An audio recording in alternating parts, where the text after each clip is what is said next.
si auntie guys sa bukana guys. Wala namang magawa sa buhay kaya pwede naman siguro magtambay. Hinihintay ko rin naman mga barkada ko guys. Kaya pwede na dito na lang tayo magantay, diba? Kaya mapasabi ka na lang talaga dito na ay for the go. Wala naman ang pag-vlog ni ante.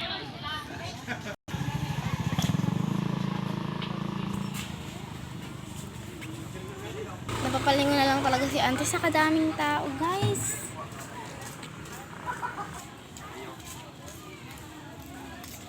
Napatago pa nga si ante guys kasi nagdaan ang aking teacher guys. Wala ako nag-aral, napakatamad ni ante.